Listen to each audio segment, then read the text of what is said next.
हरियाणा मंत्रिमंडल की बैठक शुरू हो गई है। कई अहम मुद्दों पर चर्चा हो रही है। प्रदेश में डॉक्टर की भर्ती को लेकर हो सकता है फैसला। उसके साथ साथ रेगुलर करने को लेकर भी चर्चा हो रही है। एक बार फिर से बता दें, हरियाणा कैबिनेट की बैठक हो रही है। इस दौरान कई अहम मुद्दों पर चर्चा जो है वो की जा सकती है। प्रदेश में डॉक्टर्स की भर्ती को लेकर जो है वो खास चर्चा होने की उम्मीद है। हरियाणा मंत्रिमंडल की बैठक शुरू हो चुकी है। इसमें कई अहम मुद्दों पर चर्चा होने की संभावनाएं हैं। खासकर अगर बात की जाए डॉक्टरों के मुद्दे पर, तो डॉक्टर्स की भर्ती को लेकर अहम चर्चा इस मंत्रिमंडल में की अहम बैठक में हो सकती है। हरियाणा मंत्रिमंडल की बैठक शुरू हो गई है। इस बैठक में हरियाणा के कैबिनेट मंत्री जो हैं वो पहुंचे हैं। कई अहम मुद्दों पर उनके द्वारा चर्चा आज की जाएगी। हरियाणा के कई ऐसे मुद्दे हैं जिन पे आज चर्चा होने की संभावना है। बहुत अहम मुद्दों पर जो है चर्चा हो सकती है। डॉक्टर्स की भर्ती को लेकर इस बैठक में जो है वो खास चर्चा होने की उम्मीद जो है वो की जा रही है। प्रदेश में डॉक्टर्स की भर्ती को लेकर आज कोई फैसला हो सकता है। हरियाणा कैबिनेट की बैठक हो रही है। इस बैठक में डॉक्टर्स की भर्ती के अलावा और कई अहम मुद्दों पर चर्चा हो सकती है। हरियाणा के कई मुद्दों पर जो है वो चर्चा हो सकती है। खासकर अगर बात की जाए डॉक्टर्स की भर्ती को लेकर, तो प्रदेश में डॉक्टर्स की भर्ती को लेकर आज कोई फैसला जो है इस बैठक में लिया जा सकता है।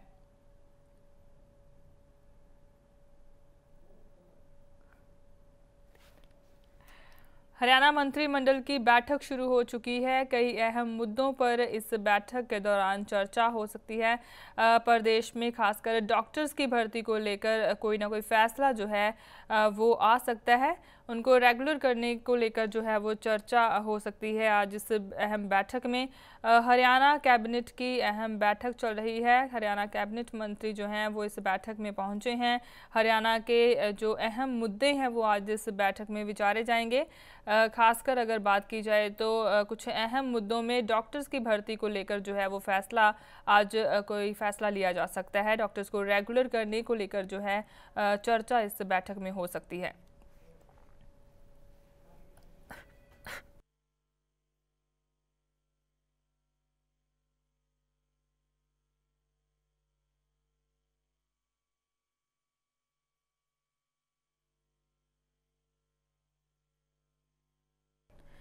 हरियाणा कैबिनेट की बैठक चल रही है। इस बारे में ज़्यादा जानकारी के लिए बात करते हैं हमारे संवाददाता मनोज राठी के साथ। जी मनोज, क्या जानकारी है आज की इस बैठक के बारे में? कौन कौन से मुद्दे, जो अहम मुद्दे हैं, जो इस बैठक में विचारे जा सकते हैं? बिल्कुल कविता, आज की जो बैठक यहाँ पर कैबिनेट मीटिंग जो चल रही है हरियाणा सेक्रेटेरिएट में, जो है मुख्यमंत्री मनोहर लाल खट्टर की अध्यक्षता में ये बैठक चल रही है। और इस बैठक में सभी मंत्रियों के साथ साथ जो है अधिकारी मौजूद हैं। हालांकि अभी ये बैठक जो है वो चल रही है, काफी देर से जो ये बैठक चल रही है। अगर हम बात करें अहम मुद्दों की, तो काफी अहम मुद्दे जो है आज उस पर चर्चा की जा रही है। जैसे रेगुलराइजेशन की जो है उस पर आज चर्चा की जा रही है। और कोई अहम फैसला जो है वो उस पर लिया जा सकता है, क्योंकि लगातार जो है गेस्ट टीचर हो गए या कंप्यूटर टीचर्स हो गए या फिर और दूसरे जो टीचर्स हैं वो धरना प्रदर्शन जो है वो कर रहे हैं, दिनों से सड़कों पर उतरे हैं, किया मुख्यमंत्री अभी जो है आंदोलन जो है वो चल रहा है, उसको देख। जी मनोज, जानकारी के लिए आपका धन्यवाद। बता दें कि हरियाणा मंत्रिमंडल की बैठक शुरू हो गई है। इस बैठक के दौरान कई अहम मुद्दों पर जो है चर्चा हो सकती है। अगर खासकर बात की जाए डॉक्टर्स की, तो प्रदेश में डॉक्टर्स की भर्ती को लेकर खास तौर पे जो है वो आज इस बैठक के दौरान फैसला लिए जाने की उम्मीद की जा रही है। डॉक्टर्स को रेगुलर करने को लेकर जो है इस बैठक में चर्चा हो सकती है। पत्रकारों से बातचीत में हरियाणा के मुख्यमंत्री मनोहर लाल खट्टर ने कहा है कि गत दिनों बेमौसमी बारिश और ओलावृष्टि के कारण गेहूं और रबी की अन्य फसलों के नुकसान की भरपाई के लिए किसानों को खरीद मौसम समाप्त होने से पहले समय पर मुआवजा देकर उन्होंने केवल अपना फर्ज निभाया है। इसके अलावा उन्होंने प्रदेश में जहां जहां चकबंदी का कार्य पूरा नहीं हुआ, वहां अगले मार्च 2016 तक पूरा करवाने की घोषणा भी की है। मुख्यमंत्री शुक्रवार को चंडीगढ़ में प्राकृतिक आपदा की इस घड़ी में समय पर किसानों को राहत पहुंचाने के लिए कृषि मंत्री ओम प्रकाश धनखड़ की अगुवाई में प्रदेश के कोने कोने से बड़ी संख्या में उनका आभार व्यक्त करने आए किसानों को संबोधित कर रहे थे।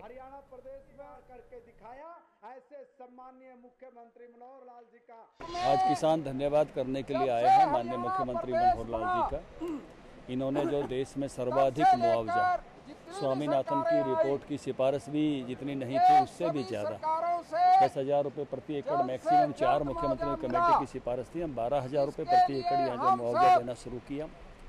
इतनी तेज़ी के साथ जो गिरदावरी कराई, मंडियों में अनाज आते आते मुआवजा बांटना शुरू कर दिया और कुल राशि में भी देश में सर्वाधिक जो मुआवजा दिया है लगभग 10,092 करोड़ रुपए जो है सरकार बांट रही है किसानों को। मई महीने में सबको बांट देगी।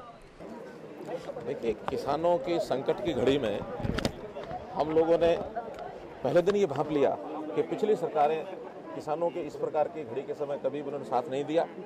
हमको पूरा उनको साथ देना है। सच्चा हितैषी वही होता है जो संकट की घड़ी में काम आए। हमने स्पेशल गिरदावरी कराई है प्रदेश भर के अंदर, पूरी गिरदावरी होकर के, और एक निश्चित समय तय किया कि इसका जो मुआवजा है उसको एक निश्चित अवधि में शीघ्र हम देंगे। 1 महीने का समय तय किया था। मुझे प्रसन्नता है कि विभाग के सब लोगों ने, हमारे रेवेन्यू डिपार्टमेंट ने इसकी पूरी तैयारी करके 1 मई से चेक बांटने शुरू कर दिए। एक बार फिर पति पत्नी के रिश्ते को शर्मसार करने वाली घटना सामने आई है। पंचकुला के सेक्टर 16 में पति ने पत्नी को चाकू मार दिया। वहीं जब महिला को अस्पताल ले जाया गया तो डॉक्टर्स ने महिला को मृत घोषित कर दिया। पंचकुला के सेक्टर 16 की घटना है जहां एक पति ने अपनी पत्नी को चाकू मार दिया। जब उसे अस्पताल ले जाया जा रहा था तो उसी दौरान उसकी रास्ते में ही मृत्यु हो गई। डॉक्टर्स ने औरत को मृतक ऐलान दिया।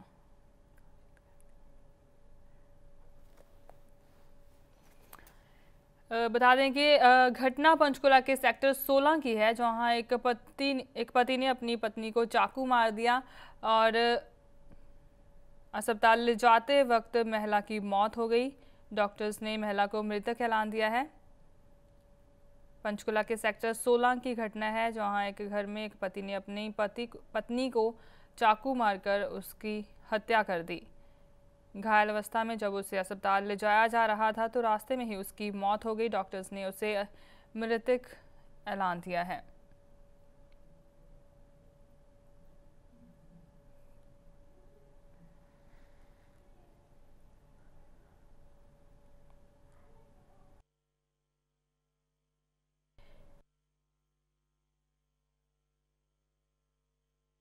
एक पति ने अपनी पत्नी को जो है चाकू मारकर उसकी हत्या कर दी है। इस मामले पर ज़्यादा जानकारी के लिए बात करते हैं हमारे संवाददाता मनोज राठी के साथ। जी मनोज, क्या है पूरा मामला और क्यों ये वारदात है, पति के द्वारा क्यों इस वारदात को अंजाम दिया गया?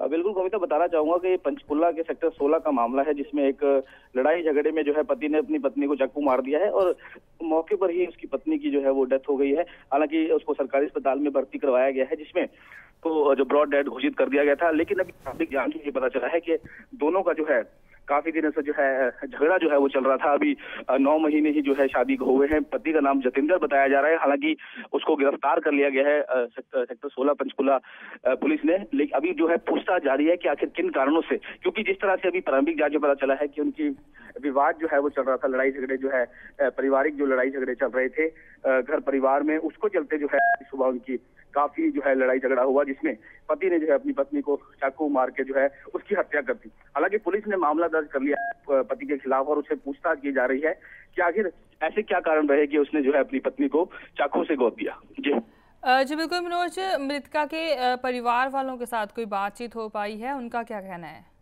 बिल्कुल, मृतका के परिवार वालों से हमारी बातचीत हुई है। उनका साफ तौर पे कहना है कि 9 महीने जो है अभी शादी को हुए हैं और शादी के बाद से ही जो है उन्होंने जो है आरोप लगाया है कि उसको तंग किया जाता था और उसको बार बार जो है वो पीड़ित किया जाता था। लेकिन अभी हालांकि प्रारंभिक जांच में ये पता चल पाया है कि जिस तरह से यहाँ पर जो इस आज की लड़ाई हुई है पति पत्नी की, हालांकि उनके परिवार वालों से, पति के भी परिवार वालों से हमारी बातचीत हुई है, लेकिन जिस तरह से साफ तौर पे यहाँ पे सामने ये बात आई है तो अभी ये पता चल रहा है कि जो पारिवारिक विवाद है उसके चलते जो है हुआ है। हालांकि दहेज उत्पीड़न का ये मामला जिस तरह से आरोप लगाए जा रहे हैं, अभी लेकिन इस तरह का कोई खुलासा जो है वो नहीं हुआ। जी मनोज, जानकारी के लिए आपका धन्यवाद। बता दें कि एक पति के द्वारा पत्नी को चाकू मार के उसकी हत्या कर दी गई है। यह मामला पंचकुला के सेक्टर 16 का है। बताया जा रहा है कि अभी इनकी शादी को सिर्फ 9 महीने ही हुए थे और इनमें अक्सर ये झगड़ा रहता था, जिसके कारण आज लड़ाई जो हुई उसमें पति ने अपनी पत्नी को चाकू मार दिया। पंचकुला के साथ लगते मोरनी में शिवालिक हिल में विश्व का सबसे बड़ा हर्बल जंगल तैयार किया जाएगा। योग गुरु बाबा रामदेव के मार्गदर्शन में बनने वाले इस जंगल के लिए सरकार ने पूरी तैयारी कर ली है। सरकार इस काम में बाबा का पूरा सहयोग करेगी। हरियाणा के हेल्थ मिनिस्टर अनिल विज ने बताया है कि उनकी कोशिश है कि इस हर्बल जंगल में हर तरह का पेड़ होना चाहिए जो विभिन्न बीमारियों का इलाज करेगा। इसके साथ ही केरल की तर्ज पर यहाँ भी आयुर्वेद चिकित्सा को बढ़ावा दिया जाएगा। माना जा रहा है कि यह जगह आयुर्वेद के जंगल के लिए काफ़ी अनुकूल है। यही वजह है कि सरकार ने इस जगह को चिन्हित किया है। विज ने बताया है कि यहाँ इस तरह के पौधे लगाए जाएंगे जिनके साथ बैठने से बीमारी का इलाज होगा।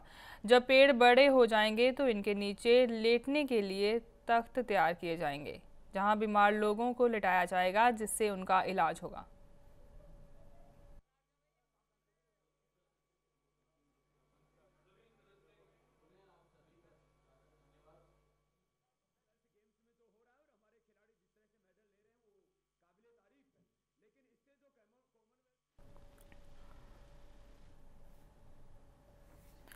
कुरुक्षेत्र के गांव खानपुर कोलियां के लोग जहरीला पानी पीने को मजबूर हो रहे हैं। गंदे पानी के कारण गांव में कई लाइलाज बीमारियां फैल रही हैं, लेकिन प्रशासन अपनी आंखें बंद किए बैठा है। गांव खानपुर कोलियां के लोग फैक्ट्रियों से निकल रहे गंदा पानी पीने को मजबूर हैं। इस जहरीले पानी के कारण गांव में कैंसर, गले के रोग, सांस की समस्या और गुर्दे फैल जैसी भयानक बीमारियां फैल रही हैं। इन बीमारियों के कारण अब तक गाँव के आधा दर्जन से ज्यादा मौतें हो चुकी हैं। कई लोग अभी भी भयंकर बीमारी से ग्रस्त हैं। गांव की महिलाएं पिछले कुछ सालों से समस्या से लड़ाई लड़ रही हैं। कैंसर विशेषज्ञ भी गांव में फैल रही कैंसर की बीमारी के लिए फैक्ट्रियों के दूषित पानी को जिम्मेदार मानते हैं, क्योंकि पानी में घुल रहे जहरीले तत्व धरती में पहुंच फलसों के माध्यम ग्रामीणों के पेट में जा रहे हैं, जिससे कैंसर जैसी लाइलाज बीमारी पैर पसार रही है। बहुत परेशानी पड़ी, बहुत परेशानी में बहुत धक्के चक्के खाए पड़ा, छोकरा परेशान रहा। 2-3 लाख रुपये वहाँ लगे तो बच्चे ने बहुत मुश्किल। हाँ जी, तो कुछ शांति थी। कई लोगों को मुश्किलें सर इसमें गांव में जो है फैक्ट्रियों का बहुत गंदा पानी आता है और उनकी वजह से बहुत बीमारियां पनप रही हैं गांव में, जिसकी वजह से बहुत आदमी बीमार हो रहे हैं। अब हमारे घर में लगा लो, हमारी आंटी है ये, इनको 15 दिन पहले 20 दिन पहले अपने आप ही कमज़ोर होने लग गए थे, तो हमने इनको लेके गए हॉस्पिटल में, तो पता लगा कि इनको कैंसर है और जिस वजह से इनका खून में कमी आ गई और खून तो इनके अंदर है ही नहीं है। अब जैसे जैसे मतलब इनको खून दे रहे हैं उसके बाद ऑपरेशन होगा। वहीं गांव की महिला मंडल ने हाल ही में अनिल विज के सामने समस्या रखी थी और स्वास्थ्य मंत्री अनिल विज ने महिलाओं के प्रयास की सराहना करते हुए प्रशासन से जल्द कार्रवाई की मांग भी की थी, लेकिन कोई हल नहीं निकला। महिला सरपंच ने बताया कि पिछले कुछ सालों से वह और महिला मंडल फैक्ट्री मालिक के साथ लड़ाई लड़ रहे हैं।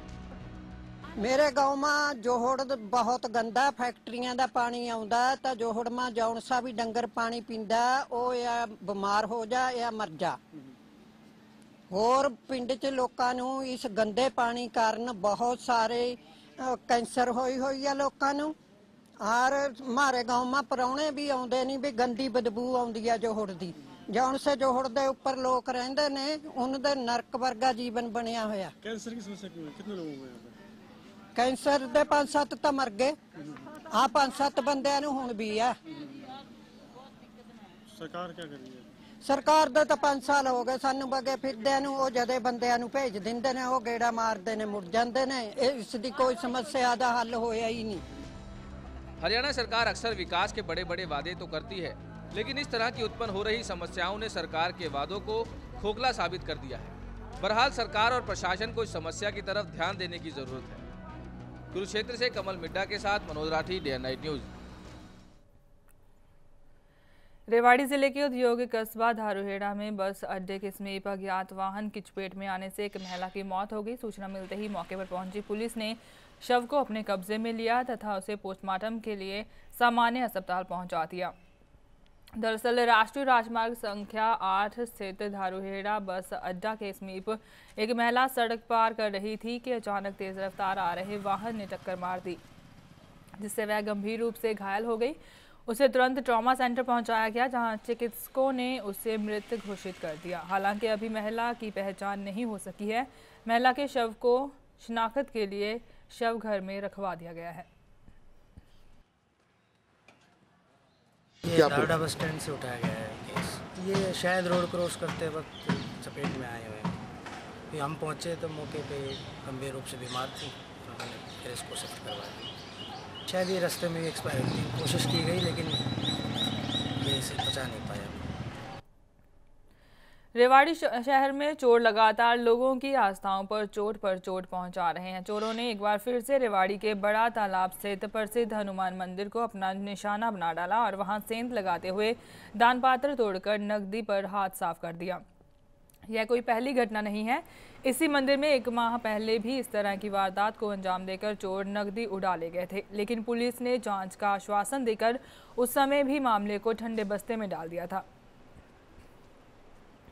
हनुमान मंदिर ही नहीं, इससे पहले शहर के भाड़ावास रोड स्थित 12 स्थित पत्थर स्थित मंदिरों में भी चोर पुलिस को चुनौती देकर एक के बाद एक चोरी की घटनाओं को अंजाम दे चुके हैं।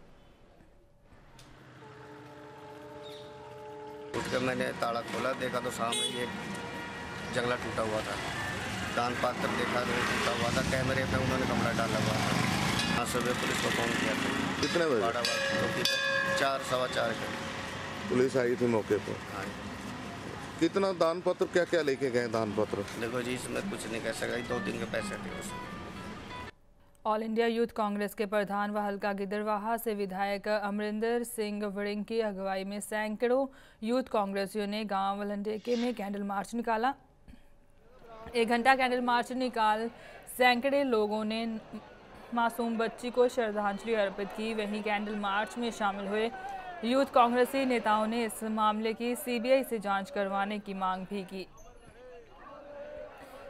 इस मौके मीडिया को जानकारी देते हुए महिला नेता दामन बाजवा ने बताया कि मासूम बच्ची की आत्मा की शांति के लिए यह कैंडल मार्च निकाला गया है। उन्होंने कहा कि भले ही मौजूदा सरकार के दबाव में आकर पीड़ित परिवार वालों ने फैसला कर लिया है, लेकिन वह चुप नहीं बैठेंगे। उन्होंने कहा है कि इस मामले की जांच सीबीआई से करवाई जाए।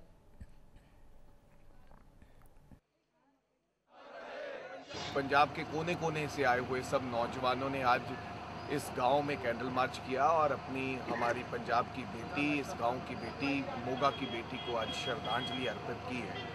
हमका कैंडल निकालने का ये था, मकसद था कि हम उसकी आत्मा के लिए भगवान के आगे प्रार्थना करें और हम लोगों ने अपनी तरफ से उस अपनी बेटी की एक फ़ोटो भेंट की है उनके परिवार वालों को और पूरे गांव के लोगों को हमने अपनी तरफ से एक प्रार्थना की है कि कृपया आप केवल 10 मिनट के लिए अपने गांव की अगर लाइट बंद करेंगे तो ये सच्ची श्रद्धांजलि होगी हमारी उस बेटी को, जाने वाली उस बेटी को।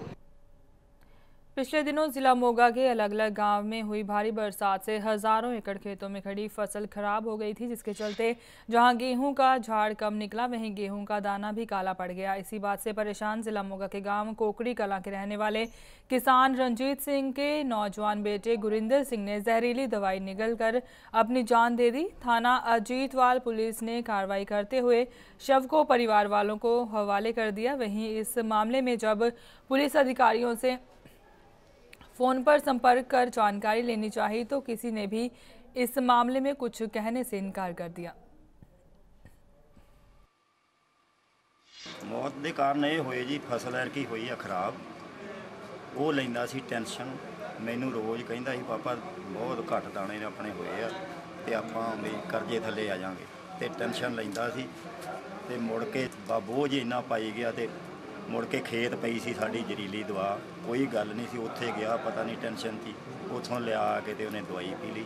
हाँ करजे सीगे, सोसाइटी जो भी चके हुए सी, आड़ती तो भी लए सी, ਉਹ ਪੂਰੇ ਹੋਏ ਨਹੀਂ, ਇਸ ਕਰਕੇ ਉਹ ਟੈਨਸ਼ਨ ਲੈਂਦਾ ਸੀ। ਮੇਨ ਉਹਦੇ ਦਿਲ ਲਈ ਦਿਮਾਗ 'ਚ ਗੱਲ ਸੀ, ਪਾਪੇ ਉਹਨਾਂ ਨੇ ਵੀ ਮਿਹਨਤ ਕਰਦੇ, ਮੈਂ ਵੀ ਮਿਹਨਤ ਕਰਦਾ, ਸਾਰਾ ਪਰਿਵਾਰ ਮਿਹਨਤ ਕਰਦਾ, ਫਿਰ ਵੀ ਸਾਡੇ ਪੱਲੇ ਇੰਨਾ ਨਹੀਂ ਕੁਛ ਪੈ ਰਿਹਾ। ਇਸ ਕਰਕੇ ਇਹਨੇ ਮਤਲਬ ਜਿਹੜਾ ਸੁਸਾਈਡ ਦਾ ਇਹ ਬੁਰਾ ਕਦਮ ਚੁੱਕਿਆ। ਸਾਡੀ ਸਰਕਾਰ ਕੋਲੇ ਹਰ ਤਰ੍ਹਾਂ ਦੇ ਸੁਸਾਇਟੀ ਕੋਲੇ ਬੇਨਤੀ ਇਹ ਹੈ ਵੀ ਜਿੰਨੀ ਕੁ ਵੱਧ ਤੋਂ ਵੱਧ ਸਾਡੀ ਆਉਣ ਵਾਲੀ ਕਿਸਾਨੀ ਨੂੰ ਬਚਾਇਆ ਜਾਵੇ, ਚੰਗੇ ਭਾਅ ਦਿੱਤੇ ਜਾਣ, हर चीज़ का वाजिब मुल दिता जाए ताकि ये जो हादसे हो ना। रेड क्रॉस अमृतसर की ओर से 152वां वर्ल्ड रेड क्रॉस डे मनाया गया। अमृतसर के डिप्टी कमिश्नर रवि भगत ने मुख्य मेहमान के तौर पर शिरकत की।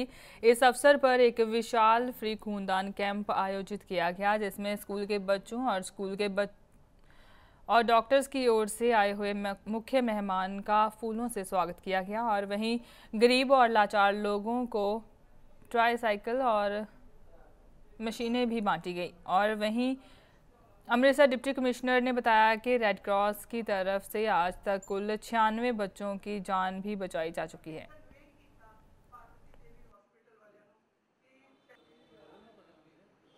ਅੱਜ ਜ਼ਿਲ੍ਹਾ ਅੰਮ੍ਰਿਤਸਰ ਦੇ ਵਿੱਚ 8 ਮਈ ਨੂੰ ਰੈੱਡ ਕਰਾਸ ਡੇ ਮਨਾਇਆ ਜਾ ਰਿਹਾ। ਸਰ ਹੈਨਰੀ ਡੋਨਲਡ ਅਤੇ ਭਾਈ ਕਨਈਆ ਜੀ ਦੀ ਯਾਦ ਵਿੱਚ ਇਹ ਦਿਨ ਮਨਾਇਆ ਜਾਂਦਾ। ਇੱਕ ਸ਼ਰਧਾਂਜਲੀ ਉਹਨਾਂ ਨੂੰ ਦਿੱਤੀ ਜਾਂਦੀ ਹੈ, ਯਾਦ ਉਹਨਾਂ ਨੂੰ ਸਮਰਪਿਤ ਕੀਤਾ ਜਾਂਦਾ ਕਿਉਂਕਿ ਉਹਨਾਂ ਨੇ ਬਹੁਤ ਸਾਲ ਪਹਿਲਾਂ ਜਦੋਂ ਵਰਲਡ ਵਾਰ 1 ਸ਼ੁਰੂ ਹੋਇਆ ਸੀ, ਪ੍ਰਿਜ਼ਨਰ ਜਿਹੜੇ ਉੱਥੇ ਦੇ ਵਾਰ ਵਿਕਟਿਮ ਸੀਗੇ ਜਾਂ ਉੱਥੇ ਦੇ ਪ੍ਰਿਜ਼ਨਰ ਸੀਗੇ, ਉਹਨਾਂ ਦੀ ਸੇਵਾ ਦੇ ਵਿੱਚ ਹੀ ਕੰਮ ਸ਼ੁਰੂ ਕੀਤਾ ਸੀਗਾ। ਉਹਨਾਂ ਨੂੰ ਯਾਦ ਕੀਤਾ ਜਾਂਦਾ ਅੱਜ ਦੇ ਦਿਨ। तो कोशिश यही होंगी है कि जिन्नियां वेलफेयर एक्टिविटीज़ रैड क्रॉस वालों दित्तियां जा रही हैं वो बारे एक समीकरण होवे, वो बारे एक चर्चा होवे तो की काम किया जा रहा। अज के दिन भी रैड क्रॉस भवन विखे जिहड़े लोड़मंद जरूरतमंद लोग ने उन्होंने सिलाई मशीनां दित्तियां जाणगियां, ट्राईसाइकल दिते जाणगे तो एक वूमन एम्पावरमेंट के उत्ते बुक्स हैगियां। इहदा 150 का सैट है, 50 बुक्स ईच उस सैट के अंदर हैगियां, वो स्कूल दे विच दित्तियां जा रही, लाइब्रेरी दे विच दित्ती जा रही। पंजाब की लोक कथाओं में भगतपूरन की सौतेली मां रानी लूना के गांव चमियारी के साथ सटे खेत की खुदाई के दौरान 11वीं सदी के तांबे के सिक्के मिले हैं। दरअसल किसान कमलजीत सिंह खेत में जेसीबी के साथ खुदाई कर रहा था। अचानक ज़मीन में से एक मटका जेसीबी के पंजे के साथ फंस गया। तुरंत मशीन को रोक दिया गया। मटके का मुंह कपड़े से बंद किया गया था जो गल चुका था। मटके से कुछ सिक्के नीचे गिर गए। किसान कमलजीत सिंह ने बताया कि मटके के ऊपर अरबी भाषा में कुछ लिखा हुआ है। मटके में कुल 25 सिक्के थे। जैसे ही सिक्के मिलने की खबर मिली वैसे ही वहां पर लोग इकट्ठा हो गए। कुछ लोग सिक्के लेकर चले गए। इसी स्थान पर एक चूल्हा, राख, हड्डियां, दांत व नानकशाही ईंट भी मिली है। गांव वासियों का कहना है कि चमियारी गांव भगतपूरन की सौतेली मां लूना के गांव के साथ सटा हुआ है, इसलिए संभावना है कि यहां पर खुदाई में पुरातत्व विभाग को कई अहम जानकारियां मिल सकती हैं। एसडीएम अजनाला ने पूरे मामले की जांच के आदेश दे दिए हैं।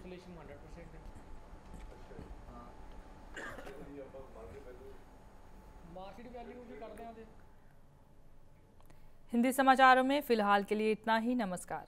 खबरों की दुनिया में आइए, हमारे साथ कहीं भी और कभी भी जुड़िए। हम मिलेंगे फेसबुक पर, हम दिखेंगे यूट्यूब पर, हमें फॉलो कीजिए ट्विटर पर। खबरों के साथ बने रहिए रात दिन।